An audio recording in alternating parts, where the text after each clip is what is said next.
ఈరోజు ఈ పెత్తందారి పార్టీలకు, ఈ పెత్తందారి నాయకులకు నా ఎస్సీలు, నా ఎస్టీలు, నా బీసీలు, నా మైనారిటీలు వారి కోసం నవరత్నాల పాలన అందించాలని కడుపులో ఉన్న బిడ్డ దగ్గర నుంచి పండు ముసలి అవ్వ తాత వరకు అందరి పట్ల ప్రేమ మమకారం చూపాలని వీళ్ళకి ఏ రోజైనా అనిపించిందా అని చెప్పి నేను అడుగుతా ఉన్నా.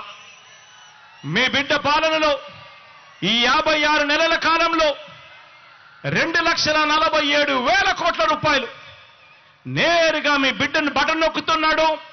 నా అక్క చెల్లెమ్మల కుటుంబాల ఖాతాల్లోకి నేరుగా డబ్బులు పోతా ఉన్నాయి. ఎక్కడా లంచాలు లేవు, ఎక్కడా వివక్ష లేదు.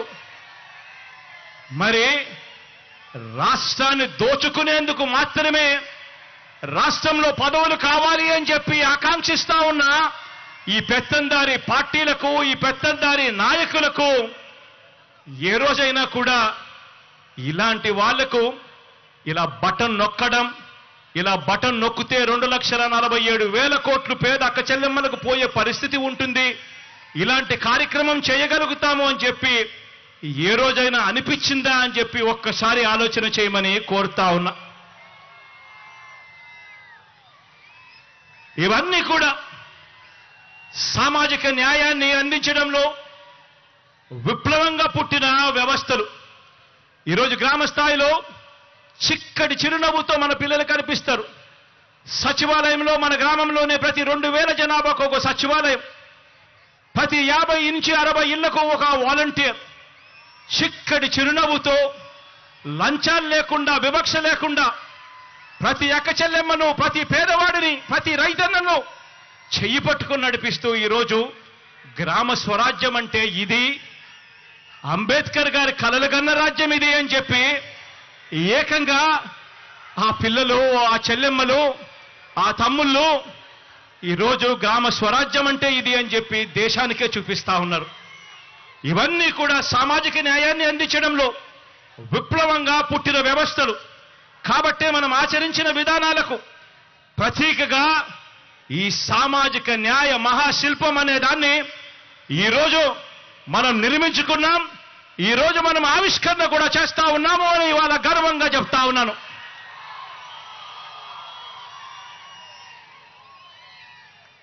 ఈరోజు మనందరి ప్రభుత్వం, మీ బిడ్డ ప్రభుత్వం, మీ కష్టం తెలిసిన మీ అన్న ప్రభుత్వం ఇంటింటా కూడా ప్రతి గ్రామం నుంచి, కుప్పం నుంచి ఇచ్చాపురం వరకు ఏ గ్రామాన్నైనా కూడా తీసుకోండి, ప్రతి గ్రామంలో కూడా మార్పులు కనిపిస్తాయి. ప్రతి గ్రామంలో కూడా ఇంటింటా కూడా ఒక చదువుల విప్లవం కనిపిస్తుంది. ప్రతి గ్రామంలో కూడా ఇంటింటా కూడా ఒక మహిళా సాధికారత విప్లవం కనిపిస్తుంది. ప్రతి గ్రామంలో పరిపాలన సంస్కరణలు కనిపిస్తాయి. ప్రతి గ్రామంలోనూ ఒక వ్యవసాయ విప్లవం కనిపిస్తుంది.